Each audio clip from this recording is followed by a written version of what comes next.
Good morning. Those of you that know me know that I like to cook and that I'm very particular about my cooking.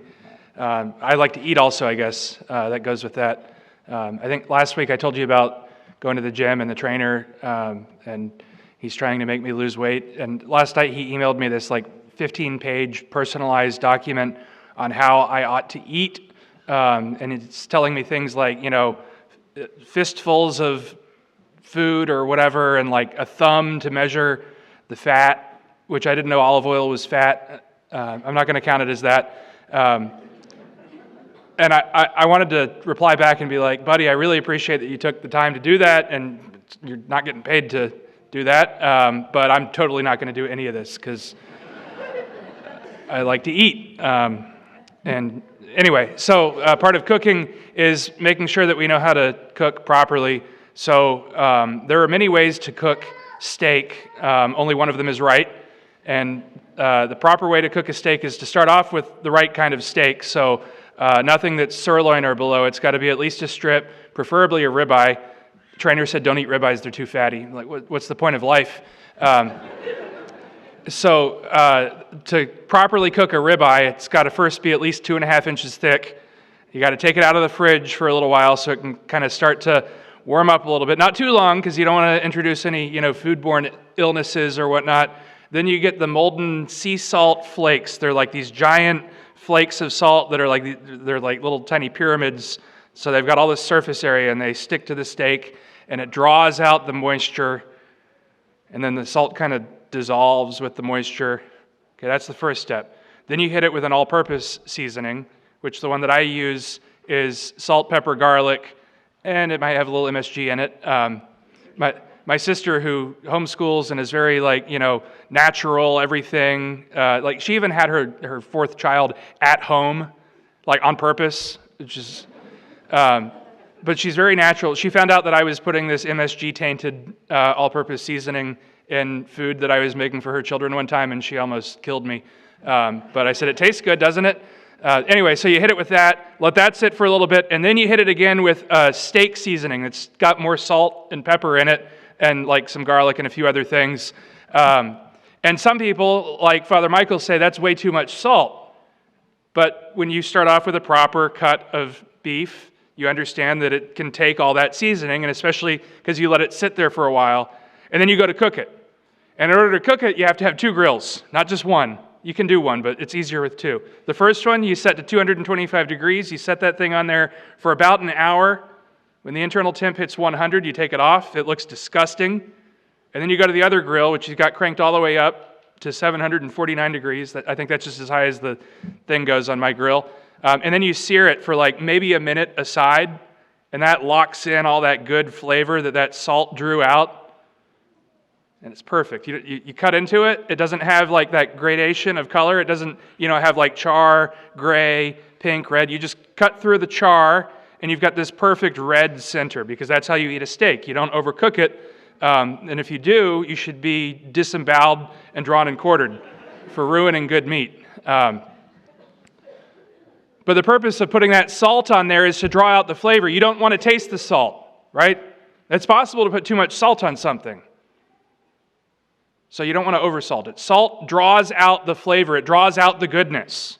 So when Jesus tells us you are the salt of the earth, he's saying it's your job to draw out the goodness, draw out the flavor, draw out the holiness, draw out that which is good. But don't put too much, right? We all know people that are zealous and they want to proclaim the gospel, and they do it in all the wrong ways, right? Especially parents who perhaps their adult children don't go to Mass anymore, and they always hit them with the guilt. Why don't you go to church? You need to go to church. Bad things will happen if you don't go to church, right? My grandkids need to be baptized. If we don't go to church, you'll go to hell. It doesn't really work. It doesn't bring them in, right? It doesn't draw out the goodness. It's too much. It leaves a bad taste in your mouth. Just like if you oversalt something. And so we have to recognize that in order to proclaim the gospel as the salt of the earth, we have to do so in a way that presents the goodness of Jesus Christ. And so perhaps before starting with, you got to go to church, We have to start with, who is Jesus Christ in my life, right? Before we can ask that of somebody else, we have to ask it of ourselves.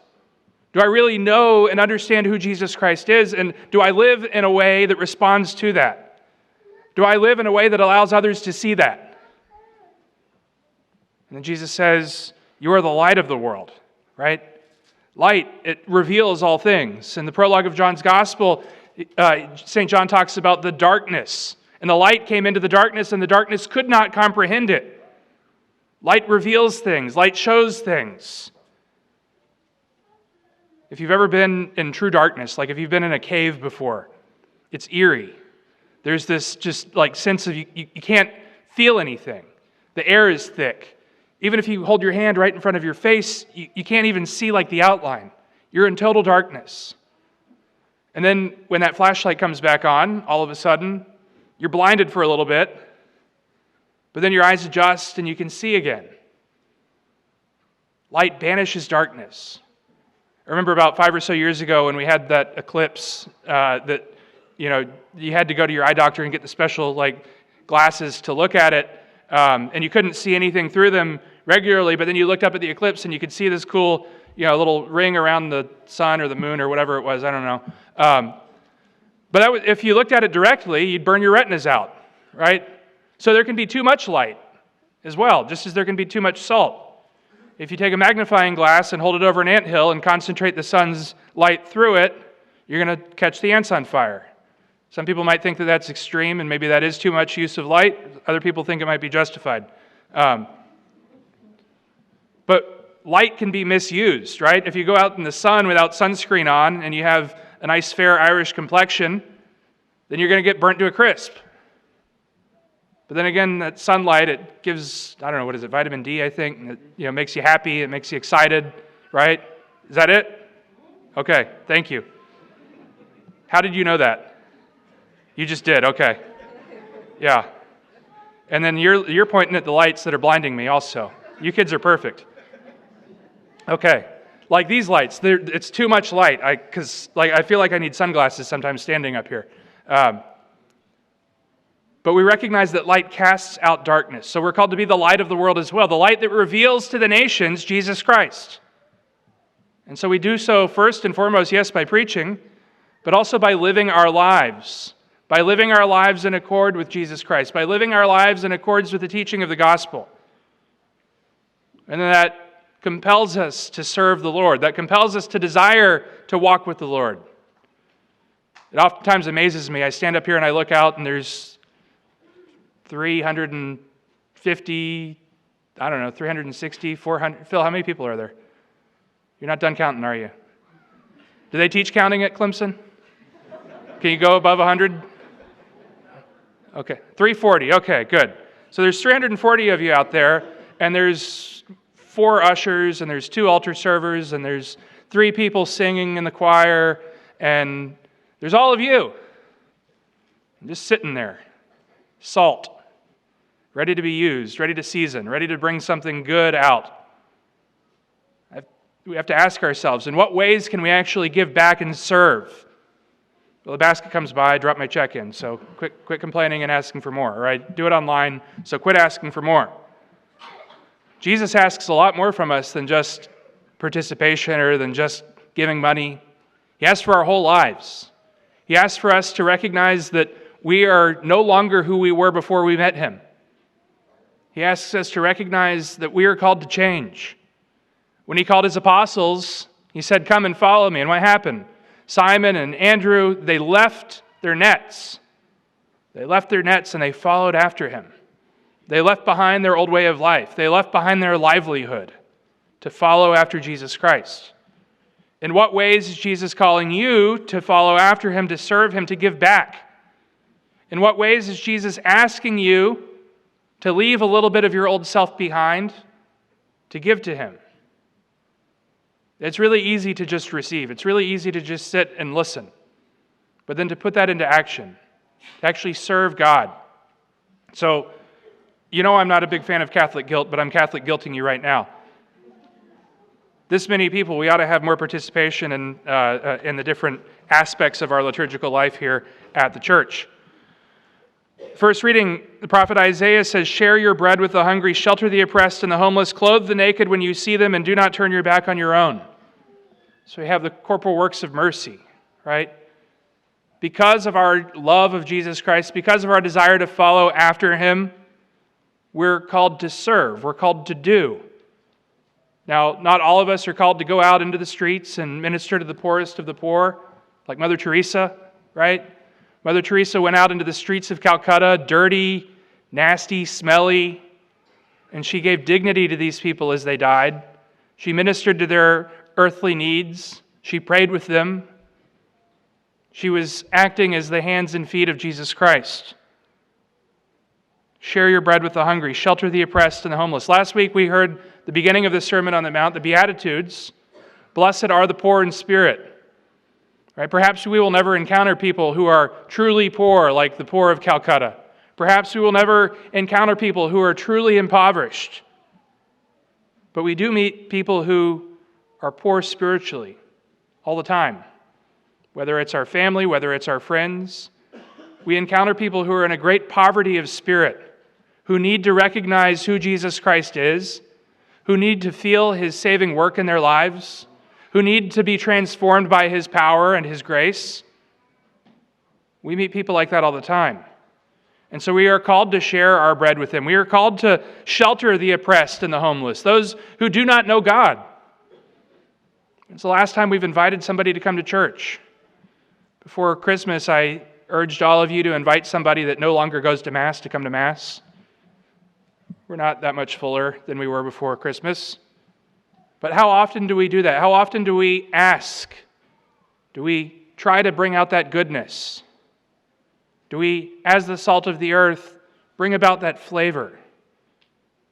Or do people look at us and say, "Oh, Catholics, you're hypocrites," or "Catholics, you got all these rules and laws and stuff, and I go to mumbo-jumbo megachurch now, and it's better because I just go and I feel good, and I listen to guitar music." We're called to reveal who Christ is. We're called to shed light on who Christ is. We're called to help others to recognize His goodness. We're called to help others to see Him. We're called to help others to recognize who He is. The gospel passage, the salt of the earth, I always have this gospel read at weddings because I tell the couple that they are called to be the salt of the earth and the light of the world. Because as a married couple, those of you who are married couples know this, you are the image of Christ's love for humanity. You are the image of Christ's love for His church, right? The husband is as Christ and the wife is as the church, His bride. And it shows that love, that outpouring of self, and that salt of the earth of a married couple, it shows the rest of us how God loves us. It shows the rest of us that sacrificial love. It shows the rest of us that indeed God desires for us to actually be happy, not in an earthly sense, but in a heavenly sense. He desires for us to know Him, to love Him, to follow after Him, to do His works, to do His will, and then to be happy with Him forever in heaven. And so we have to ask ourselves, as salt and light, do I make Christ more present in this world? Or is it too much salt? Is it too much light? Do I make it so that people can't recognize the goodness of Christ because it tastes bad? Do I make it so that people cannot see Christ because it's too bright? As in all things in the church, we have to kind of find a happy medium, right? We have to find that middle ground whereby we can proclaim the goodness of Jesus Christ without sounding like a zealot, without sounding like a crazy person. But at the same time, we have to recognize that we still need to draw out who He is. We still need to show who He is. And so as salt and light in this world, are we doing that? As we come forward this day to receive Holy Communion, as Christ shares the bread of life with us, let us ask Him to increase our faith, increase that grace within us that allows us to do His will, and enable us to go out into the world and truly bring about the goodness of Jesus Christ and make it so that others may see Him more clearly.